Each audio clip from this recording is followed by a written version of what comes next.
본 영상은 팟빵 해축팬에서 즐기실 수 있습니다. 안녕하세요, 해축팬 서현석입니다. 먼저 나와주신 분들 소개 부탁드릴게요. 네, 안녕하세요. 에버튼 팬 박준규입니다. 네, 안녕하세요. 사우스햄튼 팬 이동근입니다. 저희가 준비한 오늘 주제가 바로 이강인에 대한 이야기입니다. 이강인의 에이전트가 최근에 인스타 비공개 스토리에 맨체스터에 있는 그런 딱 사진들을 올리면서 그게 좀 시발점이 됐고, 뭐 맨체스터 유나이티드에 이제 빨간색 그런 블럭이 있는 건물 사진, 그다음에 맨체스터 시티의 또 사진도 최근에 또 올렸더라고요. 네, 그리고 아스톤 빌라 그쪽에 사진도 같이 올렸습니다. 그래서 일단 영국 많은 클럽들과 좀 연결이 되고 있다라는 저희의 뇌피셜이 가동이 되는 것 같습니다. 사실 이건 뇌피셜이 아니라 그냥 오피셜 에이전트가 그냥 오피셜하게 사진을 그러니까 올려버린 거라. 에이전트가 막 협상하고 있다라고 말하지 않았을 뿐 한 98%는 얘기하고 있는 건 사실인 것 같습니다. 그렇죠. 뭐 에이전트가 왜 그랬겠어? 갑자기 그 에이전트 갑자기 여행하러 다녔을 리 없잖아. 그것도 맨시티 앞으로 맨시티 그 건물 좀 여행하러 갈래 이럴 순 없잖아. 갑자기. 갑자기 개뜬금없이 나 맨시티 스타디움 있잖아. 구경하고 싶어. 스타디움 갑자기 투어 예약한 가고. 것도 아니고. 그럴 거면은 아스톤 빌라 이런 데까지 같이 갈 필요가 없었겠죠. 다. 그렇죠. 지금 뭔가 이강인 선수가 원래 이번 겨울에 나가려고 했다가 이제 네네. 구단에서 뭔가 안 알려줬다 좀 그랬나? 숨겼다, 네. 은닉하고 은폐했다고 그래가지고. 그런 것 때문에 못 나간 걸로 알고 있는데 네네. 지금 에이전트와 이강인 선수가 지금 여름에 어떻게 움직일지 좀 확실하게 보여주는 대목인 것 같네요. 네, 이거는. 실제로 이제 겨울에 99% 확률로 마요르카를 떠날 수 있다고 그 기자가 보도를 했고 실제로 아틀레티코 마드리드 이적에 좀 근접을 했습니다. 근데 그걸 이제 마요르카 측에서 좀 그걸 숨겼죠. 이 선수가 이제 겨울에 나가면은 당장 마요르카 입장에서는 대체를 할 수가 없으니까. 그렇죠. 구단 입장에서 당연히 숨기고 싶었겠죠. 제가 최근에 그 마요르카의 공격 지표를 봤는데 이강인이더라고요. 그 도움 1위 막 이강인 막 뭐 드리블 1위 찬스 메이킹 1위 이강인 막 패스 성공 1위 이강인. 에? 무슨 바르셀로나에 메시 보는 줄 알았어. 실제로 이제 마요르카 경기 보면은 딱히 볼 게 별로 없어요. 맞아요. 그렇죠. 이제 골키퍼 잘 막는다. 와 골키퍼 잘 막는다. 와 무리캐딩 잘한다.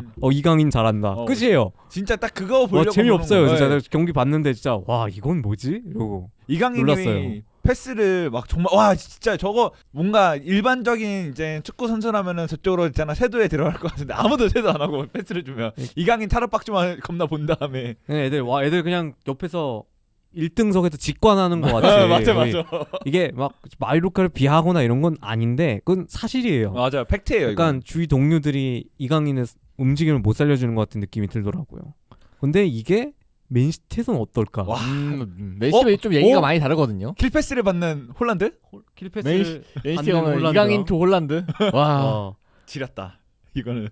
와 홀갱 와 미쳤다. 이제 그래서 그 정도로 뭔가 한국 팬들 입장에서는 굉장히 가슴이 두근두근한 일일 것 같은데, 그래서 어쨌든 에이전트가 협상을 하고 있는 것은 일단은 거의 확실한 사실인 것 같고, 일단 흐름상으로.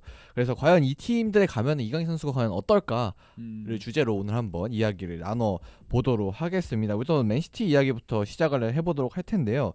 일단 거의 이강인 이적설 중에는 저는 이 사진으로 올라오는 거 그걸 보면서 좀 처음 접하게 됐고, 근데 이 이적설을 보면서 든 생각이 과연 지금 맨시티 스쿼드에 이강인이 들어가서 경기를 과연 뛸 수 있을까? 이런 생각이 들더라고요. 네. 솔직히 큰 문제죠.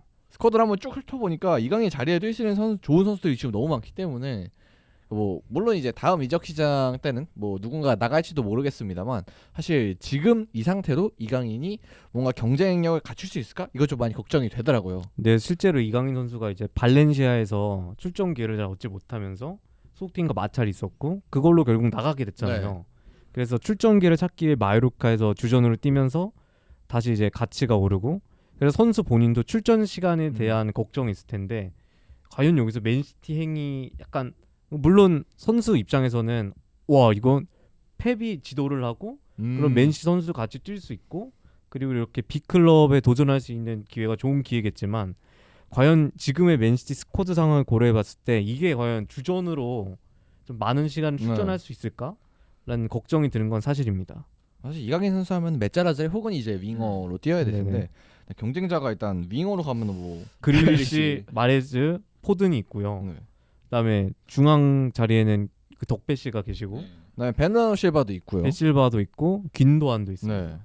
그래서 뭔가 지금 여기에 가면은 거의 이강인이 뭐 윙에서든 아니면은 미드필더 자리에서든 거의 마지막 옵션이 될 가능성이 높고 그렇죠. 경쟁을 해봐야겠지만 그래서 뭔가 맨시티로 가려면은 다음 시즌 시작 전에 맨시티에서 뭔가 방출이 이루어져야 되지 않을까 하는 생각은 좀 드네요. 실제로 이제 귄도안 선수 같은 네. 경우는 아웃 링크가 있긴 하죠. 막 재계약을 하지 않는다는 얘기가 있고 그리고 이제 귄도안 선수가 나이가 좀 많은 편이다 보니까 32살, 네. 네. 3살 정도로 알고 있는데 32입니다. 네, 그래서 이제 좀 거기서 세대 교체가 좀 이루어져야 된다라는 생각이 있는 것 같아요. 그래서 이제 귄도안 선수가 나가게 된다면 그 자리를 이제 어떤 선수가 메울 것이냐 이런 거에 좀 관심이 있는데 뭐 링크가 그동안 났던 거는 이제 도르트문트의 주드 벨링엄이나 이런 선수들이 좀 났었는데 이렇게 이강인 선수 링크가 뜨면서 혹시 이강인이 대체자가 되는 것이 아닌가 이런 좀 생각도 드는 건 사실입니다. 뭐 물론 이제 균도안이 나가면 자리가 있긴 하겠지만 근데 사실 균도안만 또 문제는 또 귄도안만 아니거든요. 나가도 다른 선수들을 또 제쳐야 네. 되니까요. 김단 나가면 그냥 2옵션 정도까지 올라가는 거지. 스쿼드 멤버. 네. 그렇다고 해서 과연 이강인이 마요르카에서의 만큼은 그런 출전계를 얻기는 힘들 테니까 거의 좀 발렌시아보다 조금 더 많이 받는 정도 본인이 증명하지 네. 못한다면은. 근데 진짜 면면을 보니까 와 이게 주전 경기 정말 쉽지 않을 것 같다라는 생각이 확 드네요 이거. 뭐 데브라이너는 이제 좀 넘사벽이라고 본다면 네. 결국 베르나르도 실바 이제 혹은 이제 포든 마레지 정도랑 경쟁을 해야 되는데 이게 진짜 쉽지 않거든요. 이름만 들어봐도. 뭔가 지금 말씀해주신 그 선수들은 다 각자만의 뭔가 뚜렷한 개성이라든가 확실한 강점이 있는데 물론 이강인 선수 잘하는 거 우리 모두가 잘 알고 있지만 맨시티에는 그 정도 하는 선수들이란 말이죠. 맨시티에서는 그래도 어느 정도 뭔가 이강인이 할 수 있는 것을 어느 정도 좀 80% 90%는 보여줄 수 있는 선수들이기 때문에 그렇기 때문에 더더욱 이제 이강인 입장에서는 맨시티 그러니까 출전 시간을 원한다면은 맨시티가 과연 맞는 선택지일까라는 생각은 조금 있는 것 같습니다. 네, 그래서 결국 여기를 정리를 해 보자면은 맨시티로 가면은 이제 지금 상태에서는 스쿼드에 큰 개혁이 일어나지 않는 한 뭔가 주전 경쟁은 상당히 한 도전이 될 것이라는 얘기가 될 텐데 근데 만약에 뭐 도전을 택한더라도 그냥 펩한테 지도를 받을 수 있다. 좀 이런 장점은 또 있는 맨시티의 상황인 것 같습니다. 그리고 또 이제 팀에 스페인 계열의 선수들이 많으니까 네. 이제 스페인에서 주로 생활했던 이강인 선수가 적응을 좀 잘할 수 있는 그런 환경이 되기도 하고 일단 감독부터가 전설적인 미드필더잖아요. 네. 펩 과르디올라. 그래서 이제 좀 펩의 지도를 많이 받고 싶어하는 선수들이 있는데 이제 제가 이강인 선수였어도 펩이 부르는데 당연히 가야 되지 않겠습니까? 페프와 가야죠. 네, 페프와 가야죠. 저도 솔직히 제가 이강인 선수 입장이었으면 좀 매력적인 제안일 것 같아요, 많이. 저도 그건 매우 인정하는 바입니다. 그리고 또 이제 맨시티에서 만약에 이제 실패를 했다 하더라도 이제 다른 팀에서 다시 재기를 할 가능성이 있기 때문에 그렇죠.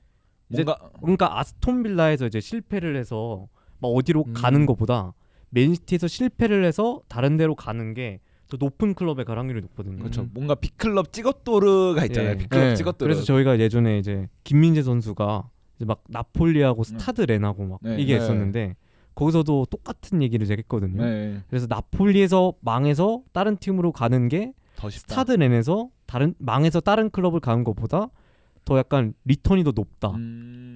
그래도 쟤는 나폴리 가봤으니까 되잖아요. 나폴리 출신 따라다니잖아요. 그렇기 때문에 좀 빅클럽을 노려볼 필요도 있다. 기회가 된다면. 그건 맞는 말인 것 같아요. 어쨌든 간에 뭔가 보너스 목숨이 하나 더 네. 있는 느낌이라. 네. 그리고 또 정 안 되면 이제 맨시티가 갖고 있는 그런 여러 클럽들 있잖아요. 그 시티 네트워크가 네. 가지고 있는 여러 클럽들이 있는데 이제 정말 안 되면 이제 히로나나 이런데 임대를 통해서 한 시즌 좀 몸 담그고 오거나 이런 방법도 대안이 될 수 있죠. 아직 어린 선수기 때문에 네네. 뭐 맨시티에서 혹시나 조금 잘 안 되더라도 어쨌든 또 길이 있으니까 또 맨시티로 가더라도 충분한 장점은 또 있는 것 같습니다. 그리고 이제 나오는 팀이 다음에 맨유인데요. 이제 맨유는 이제 맨시티보다 상황이 조금 낫긴 합니다. 주전 경쟁에 있어서 일단은 이강인 선수가 경쟁할 만한 선수들이 일단 중앙에는 브루노 페르난데스 그리고 에릭센 정도가 있을 것 같고요. 그리고 측면으로 가면은 이제 안토니 그리고 산초 정도가 경쟁자가 될 것 같네요. 확실히 아까 맨시티보다는 네. 주전 경쟁이 좀 더 수월하겠다라는 느낌이 네. 들긴 하네요. 네, 이제 그리고 맨유는 실제로 겨울에 오퍼를 했다고 네. 제가 들었거든요. 관심이 있었고 이제 예전에 테나우 감독이 이제 이강인 선수가 발렌시아에 있었을 때 많은 관심을 가졌다. 맞아요. 그래도 그 이렇게 알고 아약스에 있을 있습니다. 때부터 이강인한테 관심이 있다고 저도 들었습니다. 네, 2019년부터 이제 테나 감독이 계속 약간 이강인 선수를 찔러봤죠. 그래서 이제 영입 제안도 실제로 했던 걸로 들었고, 그리고 그 이후에 이제 이강인 선수가 발렌시아 출전 기회를 못 얻으니까 임대 제안도 좀 여러 번 했던 걸로 기억이 납니다. 그래서 테나 감독 입장에서는 이강인 선수가 레이더 안에 있는 것 같다는 생각이 들어요. 네. 그리고 사실 뭐 브루노 페르난데스가 있긴 하지만 맨유는 여전히 플레이메이커의 부재를 좀 실감하고 있거든요. 네, 그래서 이제 최근에 에릭센 선수가 안 나왔을 때 좀 빌드업에 많이 문제가 발생을 하고 맨유가 하고자 했던 플레이가 잘 안 나오는 문제가 발생을 했거든요. 그래서 이제 그 겨울에 자비처를 부랴부랴 데려오긴 했는데 자비처 선수도 에릭센만큼 해주고 있진 못하니까 이제 거기에 대한 고민이 큰 상황이죠. 네, 그래서 최근에는 중앙에서 좀 너무 답답한 모습을 보이기 때문에 이강인이 필요한 건 확실한 것 같고, 뭐 그리고 이제 스쿼드도 그렇게 넓지는 않으니까 지금 상황에서는 이강인 입장에서는 맨유도 만약에 좋은 오퍼가 온다면 좀 충분히 가서 경쟁할 만한 팀이지 않나, 맨시티보다는 좀 그런 오히려 생각이 더 드네요. 맨시티보다도 네. 주전 경쟁에서 음. 우위를 점할 확률이 높은 팀이죠. 지금 상황으로는. 뭐 추가로 반더비크도 있긴 한데 경쟁자로 막 프레드 맥토미니 네. 반더비크인데 지금 현재 그들이 네. 팀에서 겪고 있는 그런 상황을 고려를 한다면 이거는 이강인 선수 입장에서 해볼 만하거든요. 뭐 스타일도 다르기도 지금 하고요. 폼으로는. 네. 그렇죠. 그리고 그들을 못 제친다. 솔직히 아, 그렇죠. 그거- 네. 이강인 그렇죠. 문제라고 봐야 되는 게 좀 네. 그동안 욕 먹었던 그 맥토 네. 아니겠습니까? 그쵸. 그런데도 불구하고 이강인이 한국인 버프를 받았음에도 불구하고 맨유 팬들한테 욕을 먹는다? 그거는 이제 이강인의 이거는, 문제가 있다. 그리고, 증명을 해내야겠죠. 그리고 반더빅 같은 경우는 에버턴 임대도 있긴 했지만 테너가 와서도 실질적으로 좀 많이 명단에 포함이 제대로 못됐으니까 네. 실전 감각에도 확실히 좀 이상이 있을 텐데 이강인이 그럼에도 불구하고 반더빅한테 밀린다면은 그거는 온전히 라리가와의 그 리그 수준을 좀 격차를 생각을 해볼 수밖에 없게 만드는 거기 때문에 저는 이강인이 오면은 확실히 맨시티보다는 더 편할 거라는 생각이 들고요. 뭐 테너가 계속해서 놀았던 선수라면은 뭔가 바로 오자마자 주전 한 자리 정도는 바로 기회를 받을 수 있지 않을까 하는 생각이 있습니다. 그리고 긍정적인 점이 더 있다면 일단 맨시티와 같이 똑같이 빅클럽이라서 이제 좀 이름의 후광 효과 나중에 혹시 실패하더라도 그건 이제 똑같이 가질 수 있고, 그다음에 감독도 이제 테나우도 뭐 펩보다는 아직까지 갈 길이 먼 감독이지만 그래도 훌륭한 감독이다. 뭐 이런 점은 같이 좀 강점이 맨시티와 같이 좀 따라올 거는 같습니다. 네, 그리고 테나가 계속 관심을 가져왔기 때문에 네. 이강인 선수에 대한 관심이 좀 더 커다고 볼 수 있겠죠. 그렇기 때문에 그거는 맨시티보다 더 이제 테나 감독이 더 잘 지도를 할 수 있다. 약간 이런 뇌피셜을 좀 굴리게 되는 그 이유인 것 같습니다. 저도 똑같은 얘기 하려고 했어요. 그러니까 어쨌든 감독 픽이다 보니까 좀 더 많은 기회를 받을 수 있을 것 같다라는 얘기를 하려고 했습니다. 뭐 이제 그리고 이제 맨유는 추가로 뭐 지금 상황이 어떻게 될지는 지켜봐야겠지만 그렇죠. 챔피언스 리그에 나갈 수도 있고, 그다음에 유럽 대항전은 거의 사실상 확정된 상황이기 때문에 좀 유럽 무대를 또 경험할 수 있다. 뭐 이런 또 장점은 또 있겠네요. 다만 이제 좀 우려되는 점은 맨유가 지금 현재 막 구단 인수 관련해서 맞아요. 시끄럽기 때문에 현재 돈을 좀 함부로 쓸 수 있는 상황이 아닌 걸로 알고 있어요. 그래서 맨유가 이강인 선수를 물론 노리는 건 사실이지만 이제 적극적이겠느냐. 그리고 이제 맨유 입장에서 지금 이제 구단 인수로 한창 시끄러운 상황에서 이제 선수 영입을 좀 자유롭게 하지 못할 수 있다. 이런 좀 팀 외적인 문제죠. 이런 점들이 좀 문제가 될 수 있을 것 같습니다. 그렇죠. 아무래도 그런 매각 관련해서는 그 구단이 확 돈을 줄이는 게 맞아요. 뭐 매번 이제 인수 관련된 게 나올 때마다 항상 그래 왔기 때문에 맨유가 쉽사리 움직일 수는 없을 것 같다는 느낌도 듭니다. 뭐 그래서 결국은 이제 맨유 같은 경우에는 상황은 이제 이강인한테 괜찮으나 과연 맨유의 상황이 이강인을 영입할 수 있는 상황이 되느냐 안 되느냐. 사실 인수는 지금 뭐 된다고 얘기가 나온 지가 꽤 시간이 지났기 때문에 됐는데 좀 아직까지 막 구체적인 링크나 그리고 누가 이걸 산다 막 이렇게 확약된 게 없는 것 같아서. 네, 그래서 좀 상황을 지켜봐야 돼서 좀 팀의 변수는 있다. 팀의 상황에 변수가 있다. 맨유는 이렇게 생각을 해야 될 것 같습니다. 자, 그리고 이제 마지막 팀으로 나오는 게 이제 아스톤 빌라입니다.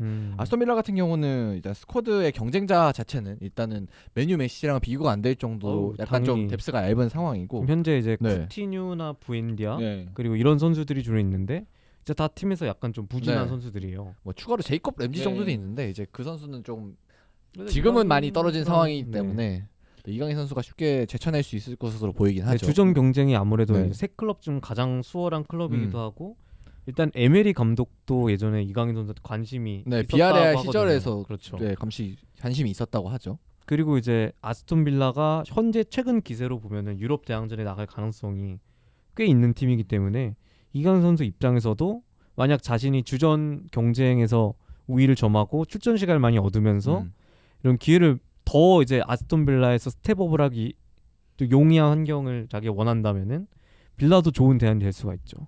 그리고 사실 아스톤 빌라에서 지금 필리페 쿠티뉴는 폼이 네. 확실히 좀 많이 떨어진 게 보이고 그리고 에밀리아노 부엔디아도 그렇게까지 좋은 모습을 보여주고 있다고 하기는 힘들거든요. 뭔가 기대치에 비해서는. 그렇기 때문에 이 팀으로 왔을 때는 무혈 입성도 좀 가능할 수도 있다라는 생각이 어느 정도 드는 것 같긴 합니다. 뭐 솔직히 맨유랑 메시랑 비교하면은 거의 무결 입성이라고 봐야 되고 그쵸. 이제 단지 고려를 해야 될 거는 이제 아스톤 빌라로 갔을 경우에는 아까 클럽들과는 달리 좀 빅클럽 후광 그래도 저기긴 가봤었지 하는 그런 후광은 이제 받을 수 없다. 그냥 아스톤 빌라에서 실패하면 그냥 프리미어리그 적응 못한 선수가 돼버린다. 뭐 이런 문제는 좀 있겠네요. 그런데 또 많은 출전 기간을 일단은 가지게 되는 건 네. 사실이니까. 근데 그 점에 대해서는 이강인 선수도 음. 귀가 솔깃해지는 부분일 것 같습니다. 그리고 감독도 이제 아까 말씀해 주셨던 에메리. 대로 에메리 정도면은 이제 앞선 두 감독에 비해서는 이제 조금 떨어진다고 볼 수도 있겠지만 어쨌든 에메리도 네. 저력이 있는 감독. 좋은 감독이기도 하고요. 네. 좋은 감독이라는 건 확실하고 그다음에 아스톤 빌라 팀 자체도 지금 이제 상황이 또 좋기 때문에 후반기 아주 올라왔기 때문에 뭐 다음 시즌에 이제 어떤 리그에 나갈지 아니면 혹시 못 나갈지 이거는 좀 지켜봐야겠습니다만은 어디에 위치하더라도 이제 다음 시즌에도 좀 좋은 성적을 기대할 수 있다, 좋은 축구를 좀 펼칠 수 있다 이런 또 장점은 있겠네요. 자, 이제 그래서 이렇게 맨유, 맨시티 그리고 아스톤 빌라까지 세 팀 살펴봤는데 좀 살펴보면서 두 분은 좀 어떤 팀에 가장 이강인이 좀 좋을 것 같다고 생각이 드시나요? 살펴보니까. 저는 뭔가 출전 시간을 뭔가 따진다면은 아스톤 빌라가 가장 이제 이강인 입장에서는 좀 베스트일 것 같고 그리고 에메리가 사용하는 이제 전술이 이제 이강인이 충분히 빛을 낼 수 있는 이제 전술이기도 하다고 저는 좀 생각을 하기 네. 때문에 어느 정도 아스톤 빌라가 어느 정도 단계별로 스텝업하기에는 가장 좀 괜찮지 않을까. 그럼에도 불구하고 저는 에버튼? 아니야 네. 에버튼을 와야지 이제 진정한 이제 시험대가 아닌가. 도전해야 된다. 진짜 도전. EPL 그 도전의 무대에서 너무 안전빵으로 가려는 게 아닌가.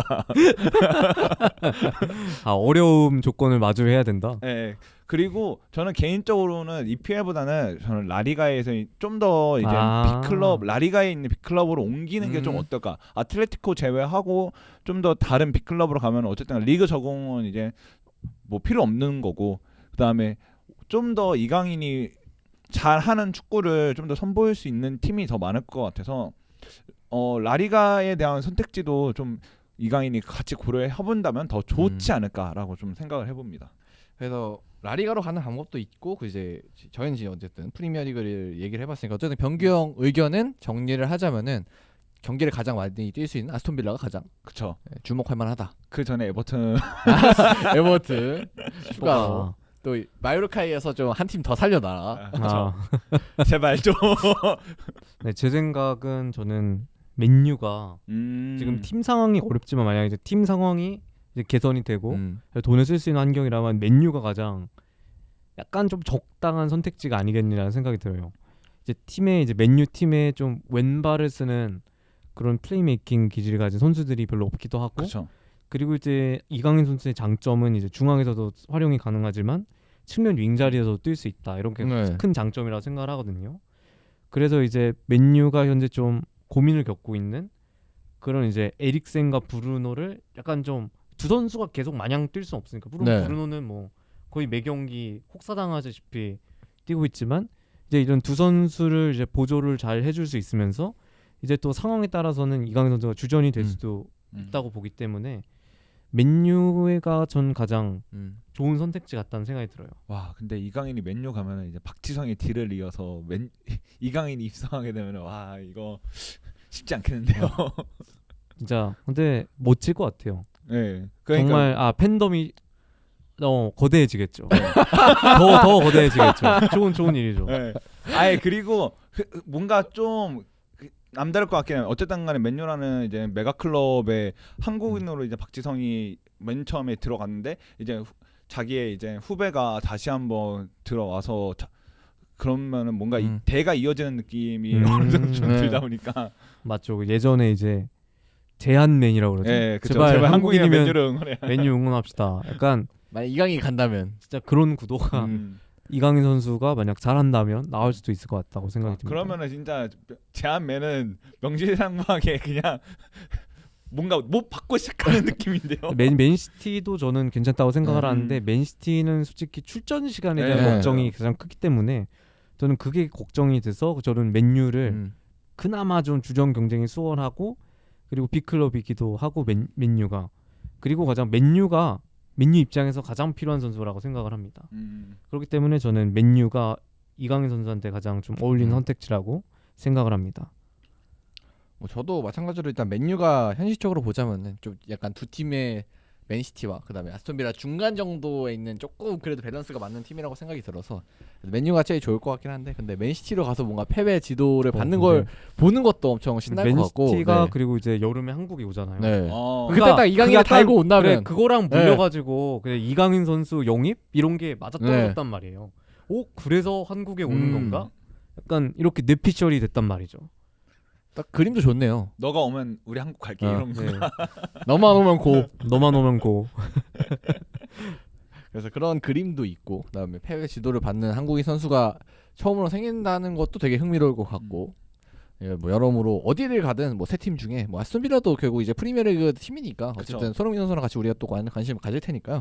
그래서 만약에 어떻게 될지 모르겠지만 다음 시즌에 또 막 이강인 선수가 프리미어리그에 온다면 저희가 더 열심히 지금은 사실 팔로우하기가 좀 힘들거든요 마요르카. 마요르카 네. 팔로는 쉬운데 그러니까 팔로우는 쉬운데 제 눈이 계속 네. 지켜보고 있기가 그러니까 좀 이게 그래요. 어려워요. 계속 경기를 지켜보기가. 그냥 롱볼 네. 날라가네, 크로스 이상하게 올리네, 저걸 패스를 저렇게 하지? 소튼 경기 보는 것 같아요. 진짜 답답해요. 와 이거 무슨 이건 뭐지? 이러고 그리고 시간대도 좋아 심지어 막 네. 맞아요. 8시 반, 9시 반 이래가지고 네, 맞아요. 보기도 좋아요. 아기람들 그래서 맨날 뭐라 그러잖아요. 네. 맨날 오후에 찬다고. 아샤인 보지 네. 말라고. 아이 진짜 근데 마요르카는 말씀하신 대로 진짜 근데 그러면서 웃긴 게 경기는 진짜 안 좋은데 골은 꼭 넣어요. 그러니까 막 결국 막 몇 개가 정해져 있어요. 그 약간 패턴 같은 네 게. 맞아요. 근데 와 진짜 귀엽고 저걸 우겨 넣는구나 네. 라는 생각이 드는 클럽이라 일단 뭐 이강인 선수가 마요르카에서 잘한 점은 고맙지만 하루빨리 좀 탈출해라.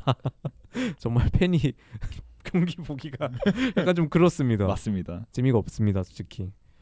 네, 그래서 이강인 선수가 어디를 가든 저희는 또 다음 시즌에 프리미어리그만 온다면은 더 좀 관심도도 올라갈 테니까 더 열심히 팔로우해서 여러분들께 소식 전달해드리도록 하겠습니다. 자, 그럼 저희는 여기서 이만 물러가고요. 다음에 더 재미있는 소식으로 또 돌아오도록 하겠습니다. 감사합니다. 감사합니다.